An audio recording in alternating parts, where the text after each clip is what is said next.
Así de pie como está, manténgase en la presencia de Dios. En esta primera parte de la reunión quiero compartirles un versículo en Filipenses, capítulo 3, versículo 14, dice así: prosigo a la meta, al premio del supremo llamamiento de Dios en Cristo Jesús. Es palabra de Dios. En esta palabra sentía que se las tenía que decir, se las tenía que dar, más por el contexto mundial que estamos viviendo. Hoy finalizan los Juegos Olímpicos allí en París 2024. Y la verdad que al ver las competencias, las carreras por ahí, si bien no podemos seguir todas estas 2 semanas de competencia por los tiempos que tenemos cada uno, hay distintas cosas que nos alegran, que nos asombran, ver la capacidad atlética de algunos. Hay un cristiano de valores que ha ganado una medalla de oro, que es Novak Djokovic. Es un cristiano de valores, el cual va contra la corriente del mundo y es pro vida, pro familia, pro valores, antiprogresismo y todas las cosas que se mueven en el mundo. Les doy un ejemplo. Pero la verdad que la historia de los Juegos Olímpicos está llena de ejemplos, llena de historias que han marcado un hito, han marcado un antes y un después, desde que en su versión moderna ha empezado en 1896, justamente en Atenas, que es la cuna de los Juegos Olímpicos. Ya antes de la edad de Cristo estaban las Olimpiadas. ¿Cuántos saben eso? ¿Sí? Vienen de antiguo. Inclusive San Pablo era una persona que le gustaban los deportes, por eso es que aquí usa esta analogía y dice: prosigo a la meta, al premio del supremo llamamiento de Dios en Cristo Jesús. Prosigo a la meta. En otro lugar habla si seguimos analizando todo Filipenses, la carta que él le hace habla de las peleas, en Corintio también. Sí, Pablo era una persona apasionada del deporte, quizás como nosotros, como yo y como algunos de ustedes que les gustan mucho los deportes. Y aquí él hace esa analogía y dice: prosigo a la meta del premio del supremo llamamiento de Dios en Cristo Jesús. Hay una historia, de tantas historias que se ha dado a lo largo de las Olimpiadas, que ha quedado recordado en la memoria, como por ejemplo historias trágicas, como historias alegres, como historias de superación. Inclusive en 1972 en Múnich, en Alemania, secuestraron a 11 atletas israelíes y mataron a 7 y a 4 entrenadores. Tragedias también. En Atlanta, 1996, ya debe recordar usted porque somos contemporáneos, hubo también un atentado, hubo una bomba que explotó y tantas cosas, ¿no? Pero no vengo a contarle historias feas o tristes, sino una historia linda, porque allí en Barcelona se jugaron los Juegos Olímpicos en 1992. ¿Cuántos me siguen? ¿Alguno vivía en esa época?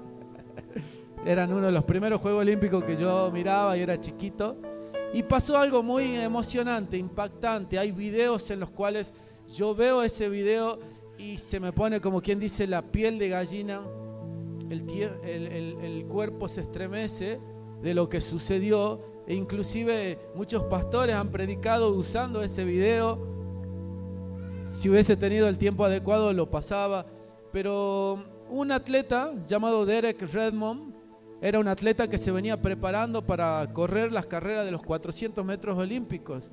Y él venía preparándose por mucho tiempo. Usted sabe toda la disciplina que llevan los deportes. ¿Me van siguiendo? Es importante. Él se venía preparando, él se venía esforzando para ser el campeón. Se venía esforzando. De repente llega el día de la competencia, se lo parafraseo, lo resumo un poco.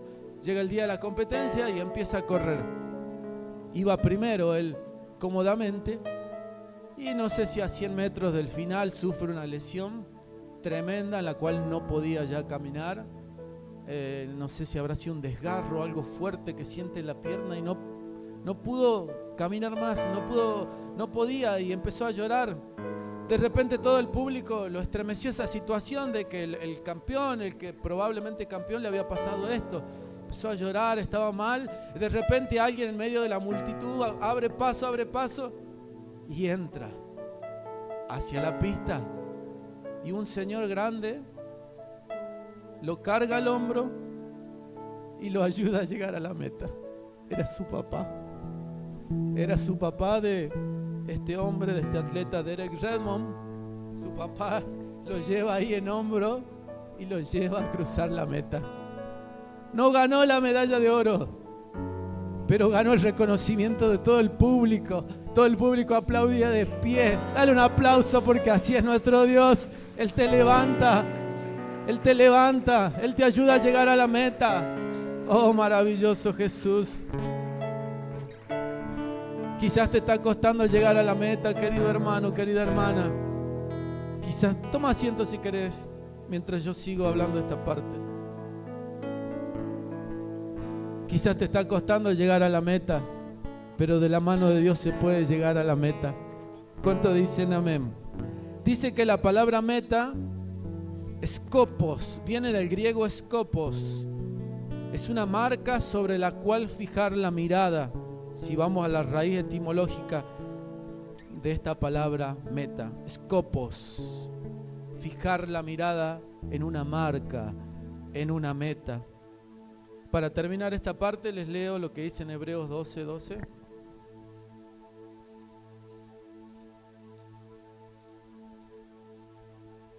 Dice así, Hebreos 12:2.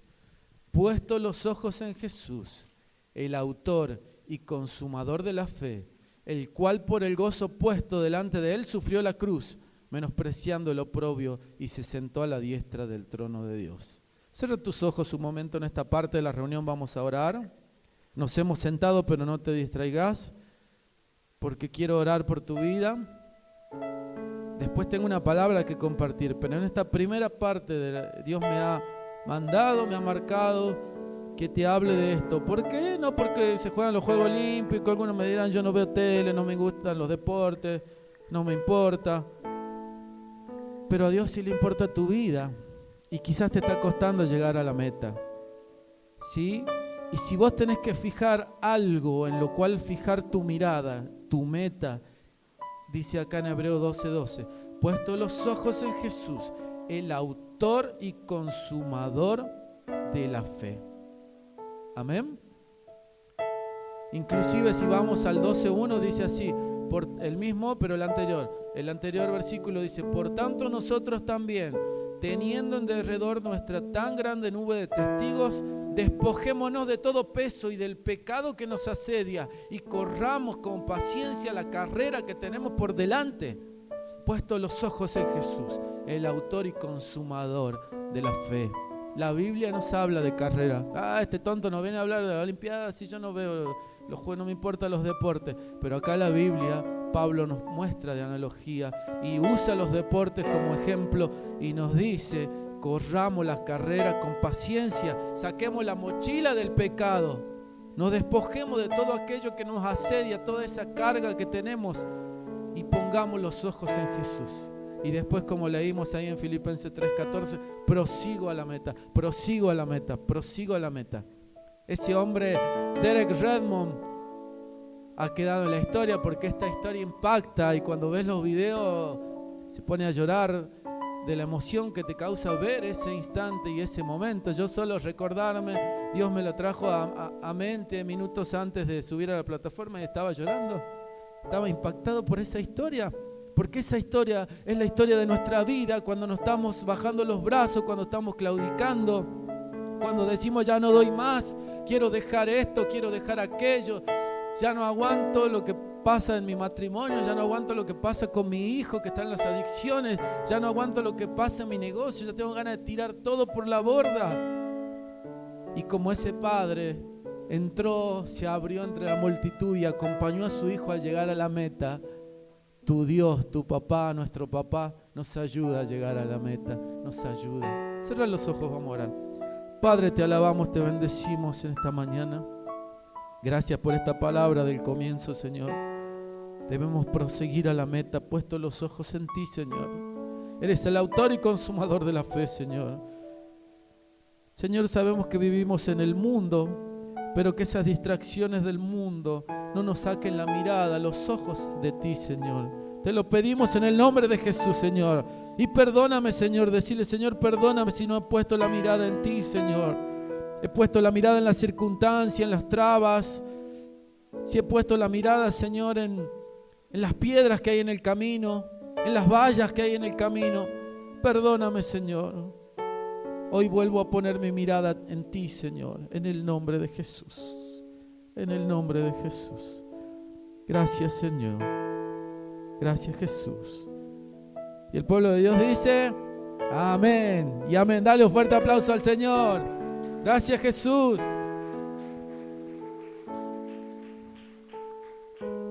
Qué hermosa historia, ¿no? Gracias, Manuel.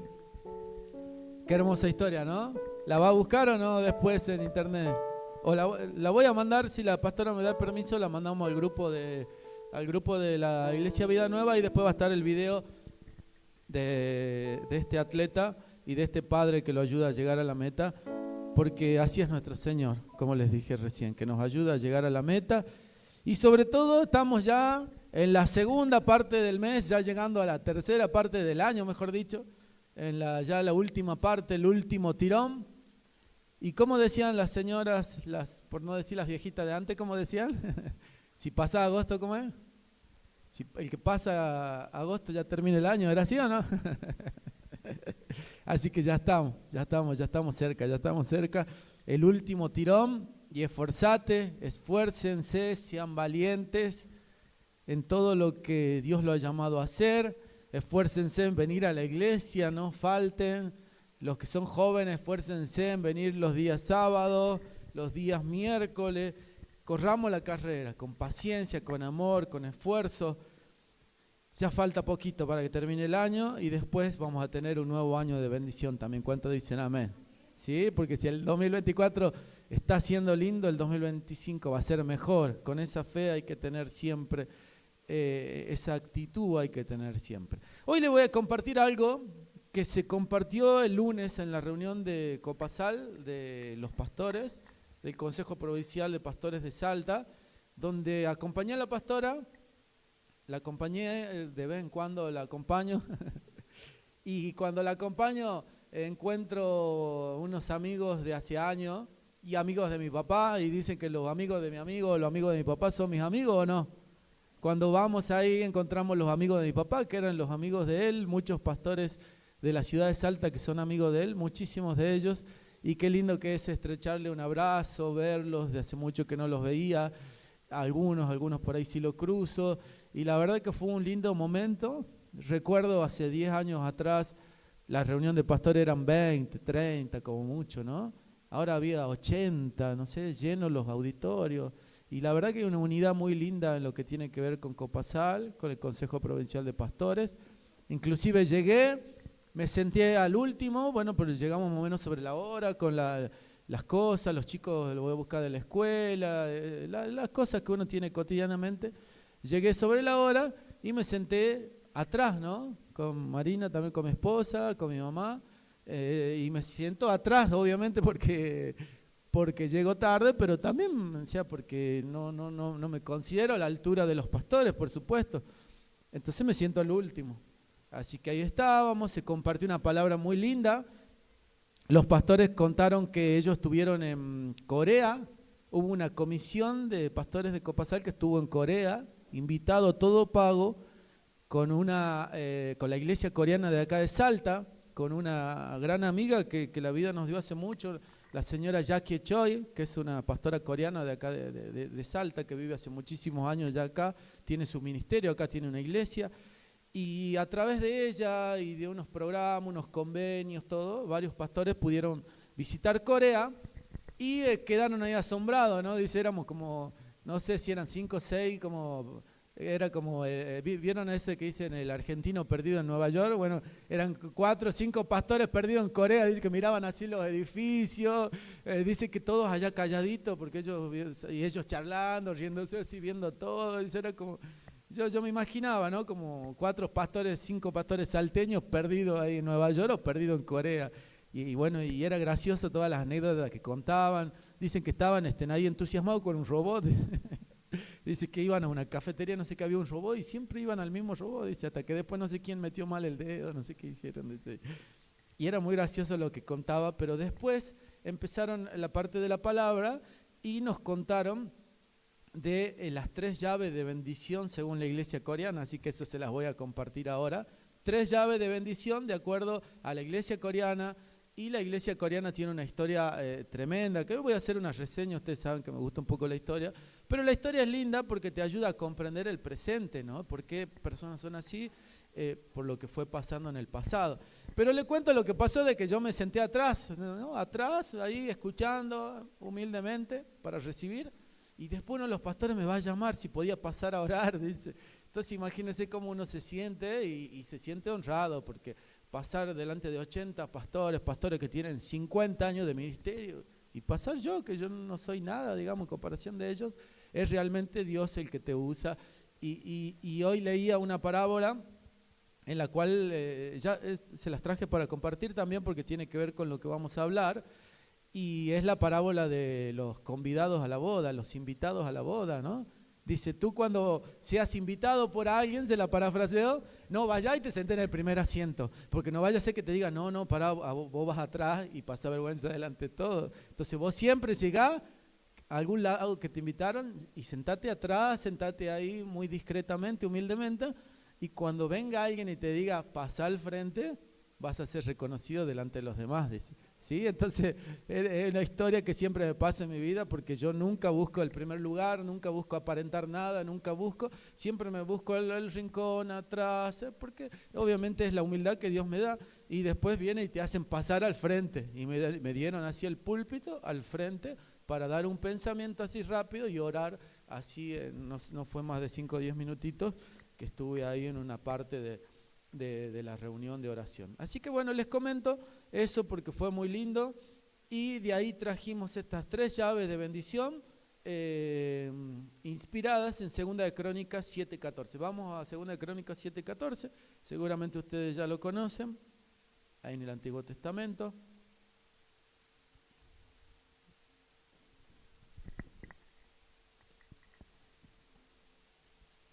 No la marqué, así que lo voy a buscar. Casi que la sabemos de memoria, pero igual vamos a la palabra para refrescar de nuevo. ¿Ya lo tienen o no? Amén. Lo tienen más rápido que yo.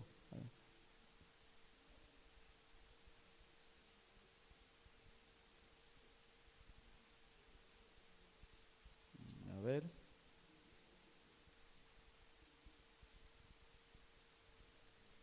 ¿Alguno lo quiere leer? Porque hasta que yo lo saque de acá. 2 de Crónicas 7:14. Lo leemos todos juntos, ¿qué le parece? Acá lo tengo ya. 2 de Crónicas 7:14. Dice así: si se humillara mi pueblo, sobre el cual mi nombre es invocado, y oraren y buscaren mi rostro, y se convirtieren de sus malos caminos, entonces yo oiré desde los cielos y perdonaré sus pecados y sanaré su tierra. Es palabra de Dios, amén. ¿Se acuerda de esa palabra o no? Bueno, ahí está las 3 llaves de bendición. Primero vamos a decir las 3 llaves de bendición y después las desarrollamos. Número 1, humillarse. ¿Cuál es la primera? Humillarse. La número 2, la oración. ¿Cuál es la número 2? La oración. ¿Y la número 3 cuál es? ¿Cuál es la número 3? Convertirse, exactamente, dejar los malos caminos, convertirse, ¿sí? Entonces, ¿cuáles son las 3 llaves de bendición que predicaron y que enseñan las iglesias coreanas? Obviamente, centrada en la palabra de Dios. Humillarse, la oración, y la 3, convertirse. Ahí está. Ahora sí la vamos a desarrollar a cada una de esas. Humillarse. Nuestra humanidad se resiste a ello. La humanidad de hoy en día no es quizás de otra manera en la cual se solía agachar cabeza más comúnmente. Ahora es muy diferente en estos tiempos, y la palabra lo dice, en los últimos tiempos vendrán hombres amadores de sí mismos, habrá mucha soberbia, mucha gente que se cree superior a los demás. Pero la iglesia coreana enseña a humillarse, a poner la cabeza en el suelo, a honrar a los mayores. Inclusive hay una costumbre en la cual dice, si algún mayor te da algo, vos tenés que recibir y hacer una reverencia. Siempre tenés que hacerle una reverencia a las personas mayores. ¿Sabían eso? en la iglesia coreana y la costumbre de ellos, siempre tenés que reverenciar a las personas mayores. Y bueno, y ellos no solo que, como le hablaba hace rato, no sé la historia completa de todo lo que fue el pueblo coreano, pero sí les resumo un poquito que fue un pueblo muy sufrido, ¿sí o no? Fue un pueblo muy sufrido en el cual desde 1950 para atrás estaban bajo el dominio del imperio japonés, y en los cuales el imperio japonés no es para nada cristiano.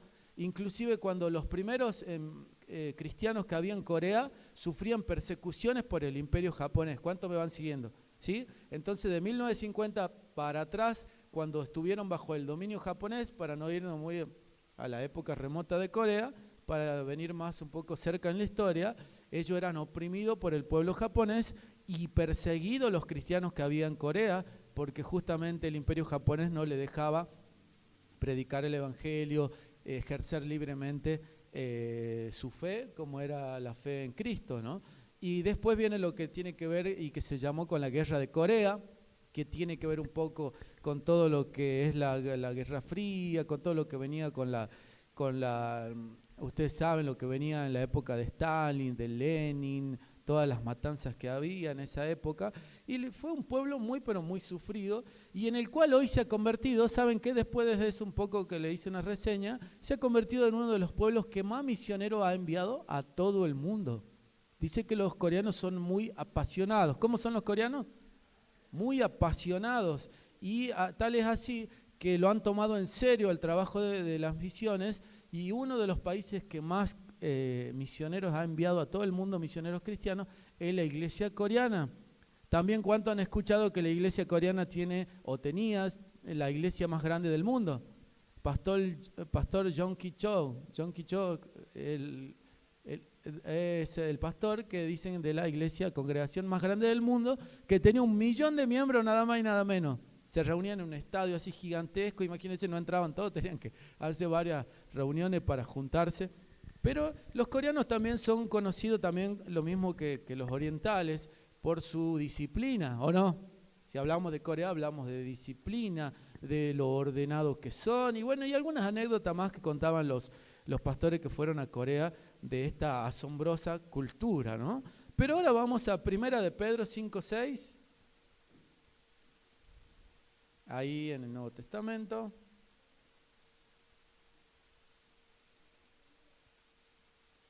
Primera de Pedro, capítulo 5. Leamos el 5, el Primera de Pedro 5, 5 y 6. ¿Sí o no? Amén. Primera de Pedro 5, 5 y 5, 6. Dice así: igualmente, jóvenes, estad sujetos a los ancianos y todos sumisos unos a otros, revestidos de humildad, porque Dios resiste a los soberbios y da gracia a los humildes. Versículo 6. Humillaos pues bajo la poderosa mano de Dios, para que Él los exalte cuando fuere tiempo. Es palabra de Dios. Amén. Qué hermosa palabra que hay acá en 1 de Pedro capítulo 5, versículos 5 y 6. Y ahí le habla, igualmente joven está sujeto a los ancianos y todo, ¿no? Y cómo los coreanos cumplen con esto y dan reverencia a sus mayores. Es algo que nosotros debemos aprender, honrar a los mayores, honrar a nuestras autoridades, honrar, y en ese capítulo de honrar es que a mí me llaman para poder honrar y orar por nuestras autoridades en este caso, ¿no? Esa es la parte que a mí me tocó. Pero qué lindo que la palabra nos enseña, ¿no? Todo lo contrario a lo que es la rebeldía, la soberbia, nos enseña a ser humilde, a resistir a los soberbios, pero dar gracia a los humildes. Amén. Y en San Lucas 13:7 está esa historia que yo le contaba, que le parafraseaba. Si alguno no la recuerda, la busquemos ahí en San Lucas, capítulo 13.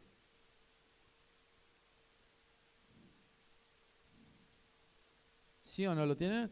San Lucas 13:7. Dice así: los convidados a las bodas, observando cómo escogían los primeros asientos a la mesa, refirió a los convidados una parábola diciéndoles: cuando fueres convidado o invitado por alguno a bodas, no te sientas en el primer lugar, no sea que otro más distinguido que tú esté convidado por él. Y viniendo el que te convidó a ti y a él te diga, da lugar a este, entonces comiences con vergüenza a ocupar el último lugar.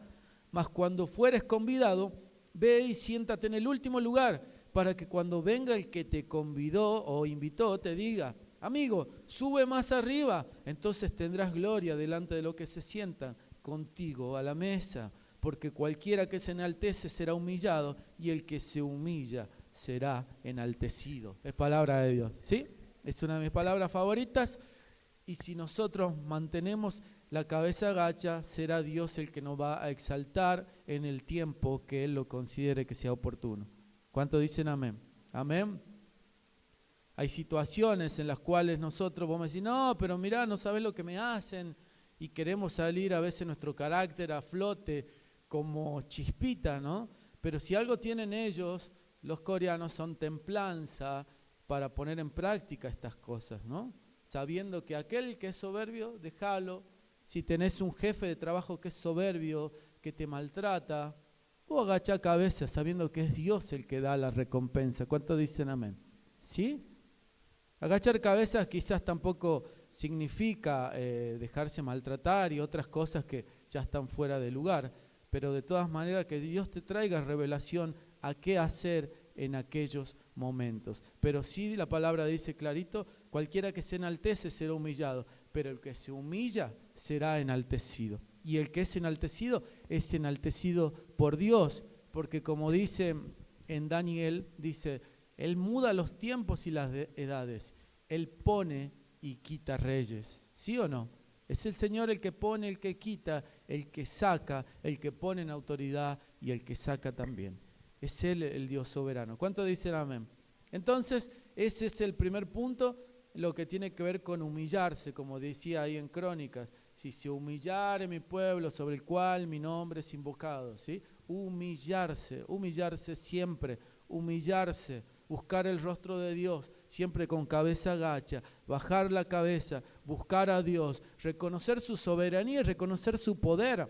Cuando vos orás, y de acá ya nos vamos adelantando al segundo paso, vos estás reconociendo que hablás con alguien que no ves, pero sí sentís y sí existe, que es nuestro Padre que está en los cielos. ¿Sí? Y si dos o más, como dice, se ponen de acuerdo en algo y lo piden con fe, será hecho. Por supuesto que la oración tiene poder y nosotros creemos en la oración.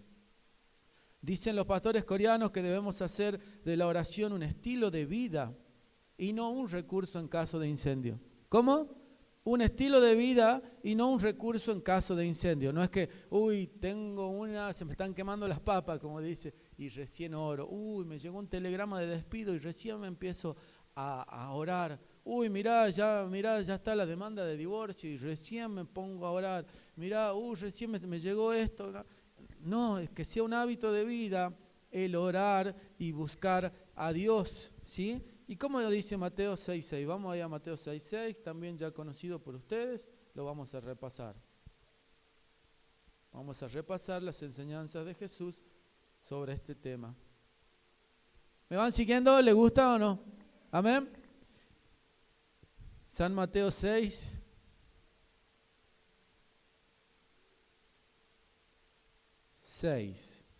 Dice así. Bueno, empecemos del 5, empecemos completo. Jesús y la oración.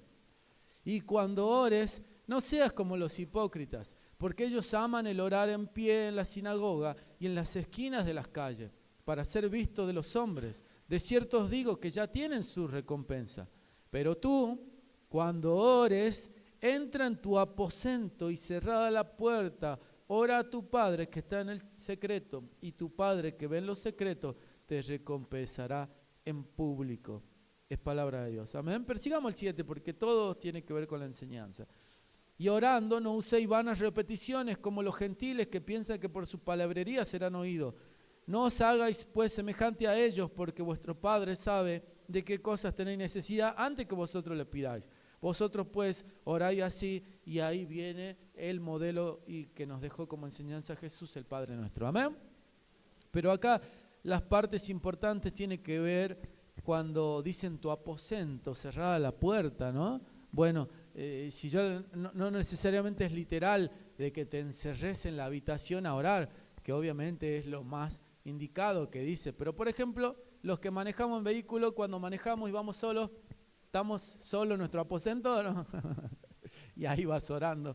Muchas veces uno en camino al trabajo va solo o a la vuelta y va orando por el día, todo. Ese es mi caso, por ejemplo. Sí, ese sería mi aposento, el lugar donde uno busca la presencia de Dios, donde uno está solo en ese momento y busca orar a Dios, bendecir a la familia, bendecir el trabajo, bendecir a la familia, bendecir a la iglesia. ¿Amén o no? Que sea, dice, un estilo de vida la oración. No solamente cuando ya las papas queman, no solamente cuando ya vino la aflicción, cuando ya vino el problema, que obviamente sí, seguro vas a orar más todavía, pero que sea un estilo de vida. El siempre andar orando y buscando a Dios. Y también enseñaban algo el pastor que predicó en ese momento, él hablaba de esta frase que tiene que ver con que dice, la iglesia es tan grande como sea su reunión de oración. Dice que hay mega iglesias que son grandísimas, pero en la reunión de oración van 30, 20. Entonces no, esa es la iglesia verdadera, dice. No la de las multitudes, sino la que va realmente cuando toca la oración. ¿Cuántos dicen amén? Amén. Y para terminar, porque ya vamos a ir redondeando, hoy no voy a hacer largo, vamos a la tercera llave que dice convertirse. Pero ahí voy a volver de nuevo a Segunda de Crónicas. ¿Volvemos o no? ¿Sí? Segunda de Crónicas, ¿cuánto eran? ¿Se acuerdan? 7:14. Bien, ya lo sabe de memoria.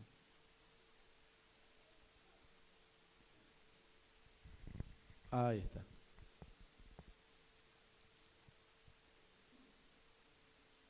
¿Cuánta sabiduría, cuántas cosas que hay en un solo versículo? ¿Vieron o no? Si se humillara mi pueblo, sobre el cual mi nombre es invocado, y oraren, la número 2, y buscaran mi rostro y se convirtieran. Entonces, ¿cuál era la tercera llave de la bendición? Convertirse. Dice, se convirtieran de sus malos caminos. Entonces yo oiré desde los cielos y perdonaré sus pecados y sanaré su tierra. ¿Cuántas cosas que hay en un solo versículo? Entonces ahí cuando habla se convirtieren de sus malos caminos, esa es la tercera llave de bendición. Esa es una llave para todos nosotros, porque no es que, no, ya cuando vine a Cristo ya me convertí, porque a veces somos cristianos y hacemos cosas que no debemos, andamos por camino que no debemos, y muchas cosas que hacemos que cada uno sabe lo que hace. ¿Cuántos dicen amén? Algunos pecan con la boca, otros pecan con los ojos, otros pecan con los oídos, otros pecan con la mano. Cada uno sabe en qué está fallando. Entonces dice, convertirse de tus malos caminos, ¿sí? Cambiar.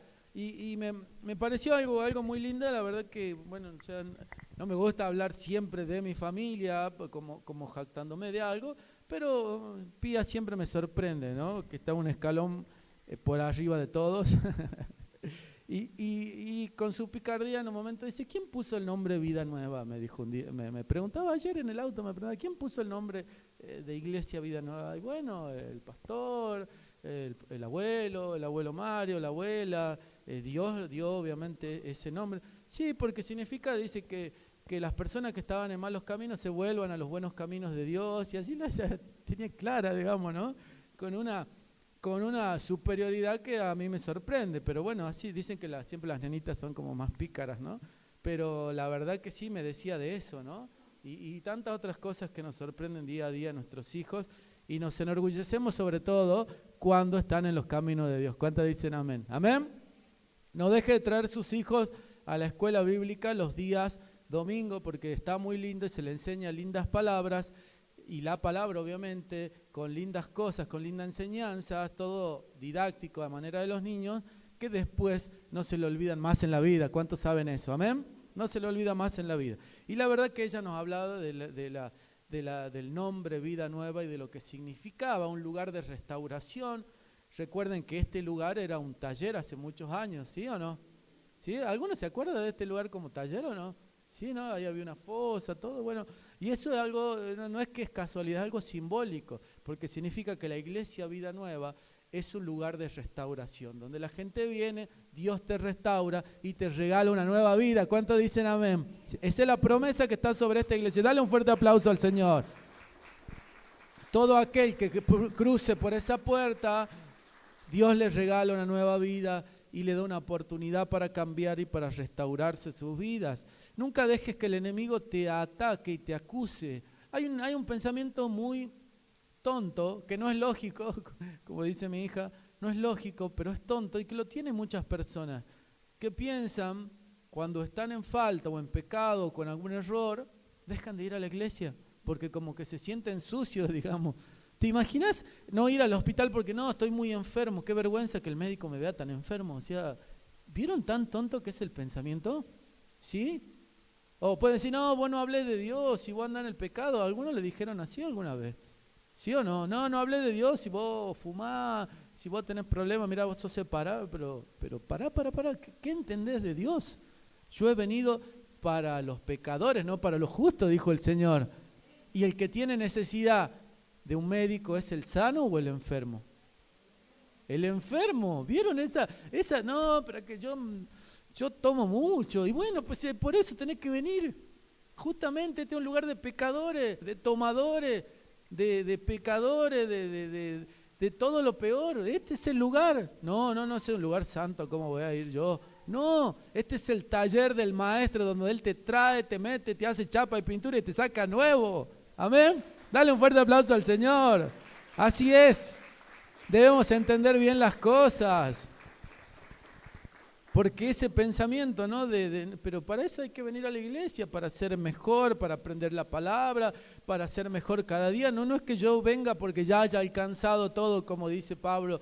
No es que yo ya haya alcanzado la meta, pero prosigo al supremo llamamiento.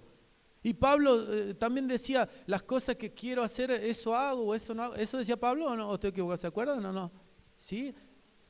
Lo que no quiero hacer, eso hago. ¿Vieron? Me acordaba bien. O sea, porque muchas veces caemos en un error, caemos en un pecado y nos sentimos mal, pero Dios te llama de nuevo, convertirte de tus malos caminos, arrepentirte del mal y volver a dar de nuevo. Por eso cada vez que venimos a Dios, Él nos da una nueva oportunidad. Y nuestro Dios es un Dios de segundas oportunidades. Es un Dios que no importa cuán sucia haya sido tu vida, Dios te regala una vida nueva. Amén. Hay muchos inconversos en el liderazgo y en el ministerio. Están los que hablan mal de sus hermanos y líderes. Acá hay para hablar del chisme y de los que hablan mal en el ministerio, muchísimos. Esto no lo digo yo, lo dijeron en una reunión de más de 80 pastores. Hay pastores que hablan mal de otros pastores y hay otros que hablan mal de otros, y siempre así, ¿no? Entre hermanos y líderes, inclusive dentro del liderazgo, dentro del ministerio cristiano, dentro de la iglesia.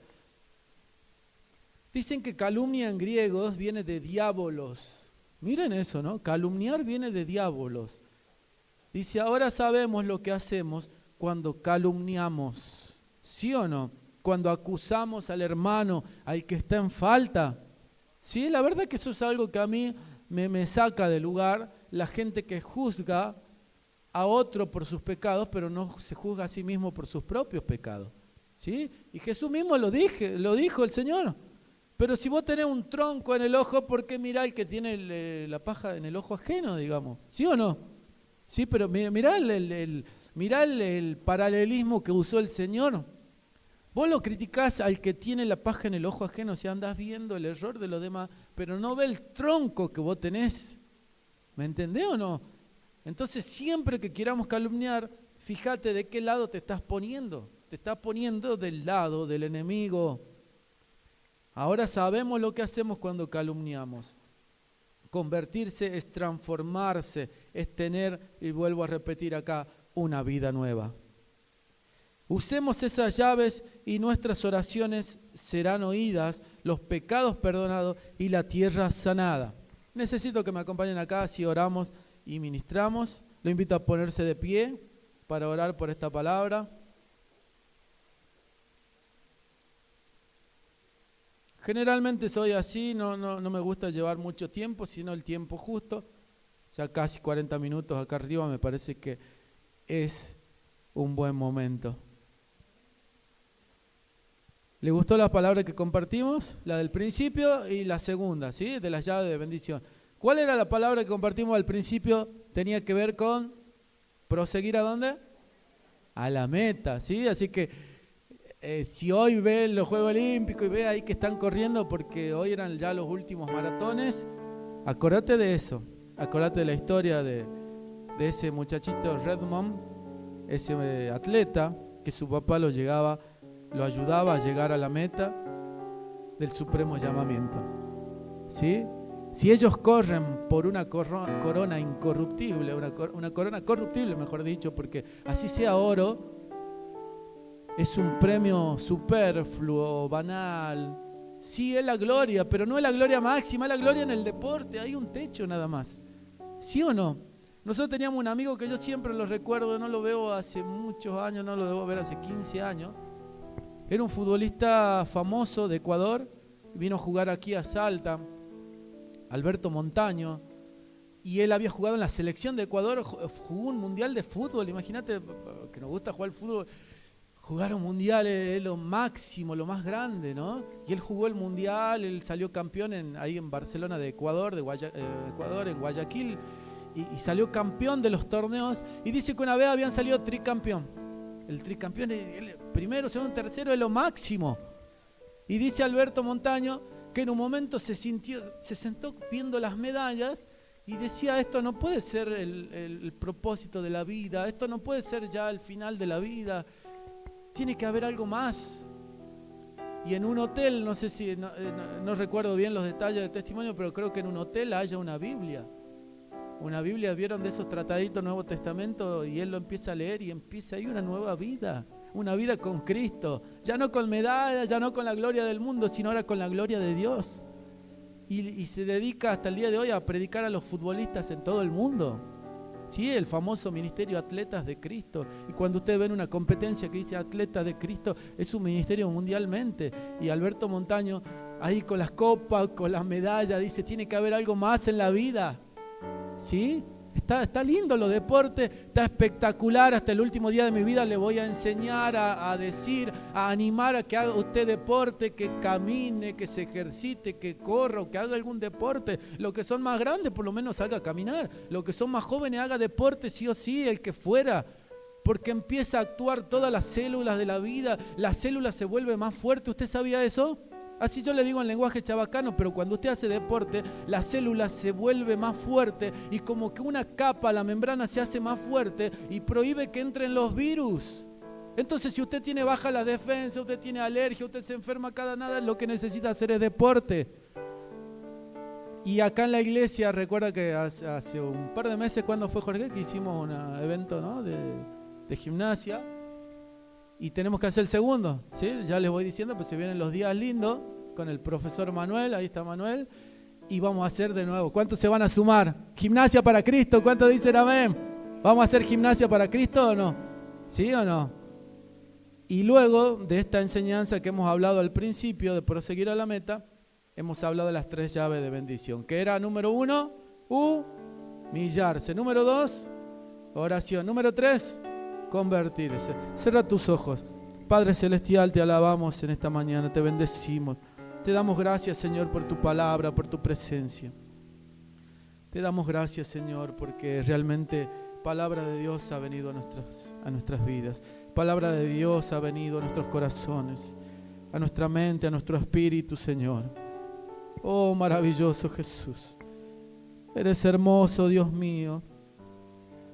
Te pido, Señor, que estas enseñanzas de hoy queden en mi vida, mi familia.